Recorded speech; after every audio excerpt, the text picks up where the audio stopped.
नमस्कार दोस्तों, स्वागत है आपका इस YouTube चैनल पे। आज के इस वीडियो में हम लोग बात करेंगे BSSC के अंतर्गत आने वाला जो नोटिफिकेशन है उसमें एक BSSC CGL4 जो इसके प्रीवियस वीडियो में आपके पास है। BSSC CGL4 की हम बात करते हैं तो प्रीवियस वीडियो में आप जा करके देख सकते हैं, उसका लिंक डिस्क्रिप्शन में आपको मिल जाएगा। उसमें पूरी तरीके से डिटेल सिलेबस के साथ बताया गया है और क्या क्या किस तरीके से एलिजिबिलिटी वगैरह क्राइटेरिया क्या है, एज रिलैक्सेशन क्या है नहीं है, उन सभी चीज़ों पर हम डिस्कस कर चुके हैं। आज जो हम लोग डिस्कशन करेंगे 4 अगस्त को ही आने वाले 4 अगस्त को जो आने वाला नोटिफिकेशन, इसमें कार्यालय परिशिष्ट परिचारी को ध्यान दीजिएगा। जो आया हुआ है BSSC के अंतर्गत ही आया हुआ है ये भी कार्यालय परिचारी, जिसको हम लोग ऑफिस अटेंडेंट बोलते हैं, जो पूरी तरीके से देख पाता है क्या ऑफिस में चल रहा है नहीं चल रहा, अटेंडेंस लेना, हर चीज़ों के बारे में देख रेख करता है ये चीज़ें।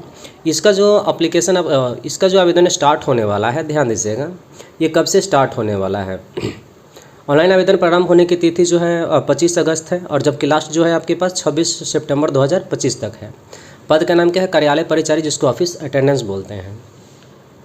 ये भी आपके फॉर्म जो है ऑनलाइन अप्लाई होगा, ऑफलाइन नहीं होगा। इसका जो वेतनमान होगा लेवल 1 का चीज़ें हैं और इसके लिए जो ध्यान दीजिएगा एजुकेशन क्वालिफिकेशन है वो मैट्रिक है, केवल और केवल क्या है, मैट्रिक क्लास है। तो आप इसके लिए फॉर्म भरें।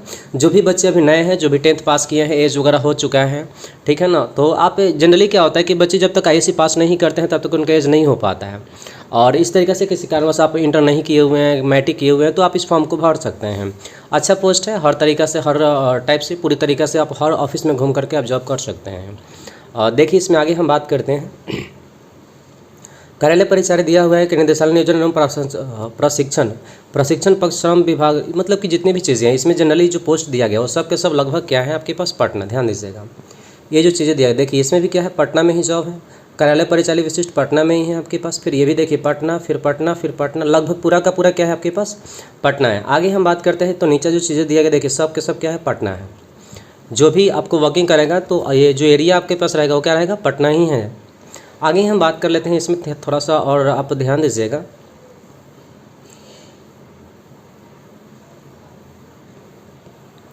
और फिर इसमें जो चीज़ें दिया गया है ये पूरा का पूरा है और इसमें देखिए टोटल का टोटल पोस्ट भी आपको मिलेगा और एट लास्ट में ध्यान दीजिएगा पंचायती राज विभाग में भी चीज़ें दिया गया है ना।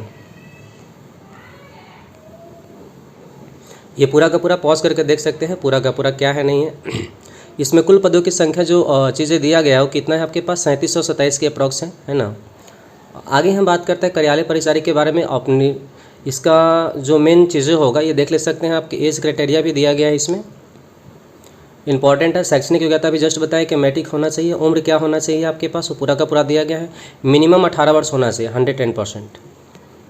आगे हम बात करते हैं और मैक्सिमम की भी बातें किया गया है, आप फॉर्म भर सकते हैं, कोई इशू नहीं है। देखिए इसमें जो सिलेबस है, मेन सिलेबस की हम बात करते हैं। सिलेबस जो होता है इंपॉर्टेंट चीज़ होता है, इंपॉर्टेंट फैक्टर होता है। देखिए लिखित परीक्षा है तो पाठ्यक्रम निम्न प्रकार से है। समान अंक गणित, जिसको हम 30 प्रश्न रहेंगे, इसमें पूरा का पूरा दिया गया है, मतलब केवल कमर्शियल मैथ है। इसमें जो चीज़ें कहीं भी से भी मेंशन नहीं किया गया कि एडवांस मैथ रहेगा। सामान्य ज्ञान है 40 अंक, तो कितने हो गए आपके पास 70। और आगे हम बात करते हैं कि 30 जो क्वेश्चंस रहेगा ये रहेगा आपके पास हिंदी का। इस तरीके से पूरा का पूरा 100 क्वेश्चंस हुए, ठीक है। अब देखिए इसमें क्वालिफाइंग मार्क्स की भी बात किया गया है। सब के सब लगभग जो चीज़ें रहेगा वो क्या रहेगा, हिंदी 10th लेवल रहेगा। क्वालिफाइंग मार्क्स भी दिए गए हैं इसमें। अनारक्षित हो गया जिसको जनरल बोलते हैं। पिछड़ा वर्ग हो गया आपके पास, पूरा का पूरा दिया गया। परीक्षा शुल्क जिस तरीके से BSSC CGL4 में है वैसे ही इसमें भी है, पूरा का पूरा आप देख सकते हैं। आगे हम बात करते हैं सर इसमें जो चीज़ें हैं आरक्षण वगैरह, तो ये भी डोमिसाइल बिहार की चीज़ें हैं, जो यहाँ के निवासी हैं उन्हीं को मिलने वाला है, किसी और को नहीं मिलने वाला है। कुछ इसमें इंस्ट्रक्शन भी दिए गए हैं पूरा का पूरा। इम्पोर्टेंस डेट और इसमें होने वाले लगने वाले जितने भी डॉक्यूमेंट्स हैं, ये डॉक्यूमेंट्स इसमें दिए गए हैं। इसको आप एक बार बढ़िया से देख लें क्या क्या डॉक्यूमेंट्स दिए गए हैं। मैट्रिक अंक पत्र एवं मूल प्रमाण पत्र, अस्थायी निवास प्रमाण पत्र, जाति प्रमाण पत्र, क्रिमिलियर जिसको NCL बोलते हैं। आगे हम बात करते हैं स्वतंत्रता सेनानी, ये सब जितने भी चीज़ें हैं ये पूरा इसमें लगने वाला है और इस तरीके से पूरा का पूरा कंप्लीट हो रहा है। एक बात आप और याद रखिएगा कि जो बच्चे BSSC CGL4 भरेंगे, BSSC 4 अप्लाई करेंगे, वो बच्चे इस ऑफिस अटेंडेंट के फॉर्म को भी अप्लाई करेंगे। तो आप याद रखें कि जो बच्चे केवल इंटर और मैट्रिक किए हुए हैं उनका कंपटीशन किसके साथ है, ऑफिस BSS सीजल 4 वाला के साथ है, जो ग्रेजुएशन कर चुका है, बहुत सारे एग्जाम को क्वालिफाई कर चुका है, तो उसके साथ है। इसका मतलब आप ऑफिस अटेंडेंट जो केवल और केवल इसको भर रहे हैं उनका कंपटीशन हाई होगा। थोड़ा सा बहुत अच्छी तरीके से आपको तैयारी करना पड़ेगा ताकि आप इसको फाइट कर सकें। यदि आप तैयारी थोड़ा सा भी नॉर्मल रखते हैं तो इसे फाइट नहीं करेंगे तो ये आपका जॉब ले जाएगा, पोस्ट ले जाएगा।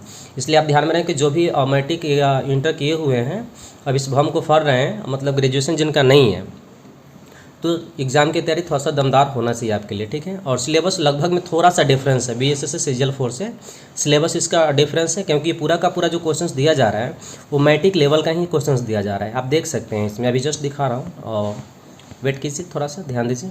यदि चैनल पर नए हैं तो सब्सक्राइब कीजिए, अपने दोस्तों के साथ शेयर कीजिए। देखिए इसमें जो चीज़ें बातें बताया गया है ये क्या होना चाहिए। सामान्य अंक 30 अंक का पूछा जा रहा है, जो मैथ होगा आपके पास, गणित। सामान्य विज्ञान 40 है आपके पास पूरा का पूरा, उसमें साइंस भी इंक्लूडिंग रहेगा। सामान्य हिंदी, इसमें पूरा का पूरा हम बात करते हैं तो व्याकरण चीज़ें दिया गया है। देखिए संज्ञा सर्वनाम लिंग विशेषण भी पूरा का पूरा, इसमें मुहावरा काल संधि विलोम सब दिया हुआ है। और 10वीं क्लास का पाठ्यक्रम के गद्य खंड एवं काव्य खंड के अंश रचनाकार पर आधारित प्रश्न, मतलब कि जो मैट्रिक क्लास में पूछा जाता है बोर्ड एग्जाम में उस तरीके से क्वेश्चन इसमें दिए जाएंगे, काव्य खंड और गद्य खंड। जैसे कि श्रम विभाजन जाति प्रथा के लेखक कौन है, नाखून क्यों बढ़ते हैं, और इन सभी चीज़ों पर। तो इस टाइप के जो क्वेश्चन हैं इसमें आने वाले हैं, जो हिंदी में 30 नंबर का, तो फिक्स है, ईजी हो गया। 40 मार्क्स जो रहा हो थोड़ा सा आपको ध्यान देना होगा और मैथ में थोड़ा सा ध्यान देना पड़ेगा, और बाकी आपके लिए क्या हो जाएगा ईजी। और एक ही पेपर है, ये प्लस पॉइंट है आपके पास कि एक ही पेपर है और पूरा का पूरा क्वेश्चन आप बहुत अच्छी तरीके से कर सकते हैं। और ये जो क्वेश्चन होगा आपको बातें बताते चले कि पूरा का पूरा क्या रहेगा आपके पास। यहाँ से थोड़ा सा आपको पॉज करके मैं दिखा रहा हूँ, ध्यान दीजिएगा पूरी तरीके से।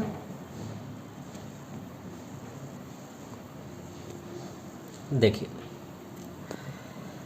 बिहार कर्मचारी चयन आयोग परीक्षा संचालन, ये पूरा का पूरा इसमें दिया गया है। कितना होगा, लिखित परीक्षा वस्तुनिष्ठ प्रकृति की होगी। लिखित परीक्षा के माध्यम से कोटिवार उपलब्धियों के 5 गुना संख्या के बराबर, जैसे कि BC में 10 सीट है तो उसका 10 × 5 = 50। हम एक एग्जाम्पल्स दे रहे हैं, यदि किसी कैटेगरी में आपके पास 100 सीट है तो उसका 500, इस तरीके से मतलब क्वालिफाइंग किया जाएगा। आगे इसमें जो चीज़ें बताया गया है कि सामान्य गणित, सामान्य विज्ञान और सामान्य हिंदी, ये तीनों के क्वेश्चंस रहेंगे। अभी जस्ट बताएं पूरे 100 क्वेश्चंस हैं। एक क्वेश्चन के लिए 4 अंक दिया जाएगा और जबकि एक क्वेश्चन गलत होता है तो आपको 1 अंक काट लिया जाएगा, मतलब ये निगेटिव मार्किंग। और आपके पास टाइम भी दिया गया है, 2 घंटे की है, ठीक है, याद रखिए आपके पास। तो ये सबसे इम्पॉर्टेंट है और सबसे बेहतर अपॉर्चुनिटी आप इसको मान सकते हैं, क्योंकि इसमें सिलेबस भी छोटा है और अपॉर्चुनिटी भी बढ़िया है और पोस्ट भी बहुत बढ़िया है, ठीक है। तो आप इसमें एक ही एग्ज़ाम है, एक से ज़्यादा एग्ज़ाम नहीं है, एक एग्ज़ाम को क्रैक कीजिए और आपके पास जॉब हो जाएगा। थैंक यू सो मच और थैंक्स फॉर वाचिंग। फिर मिलते हैं अगले नेक्स्ट वीडियो में।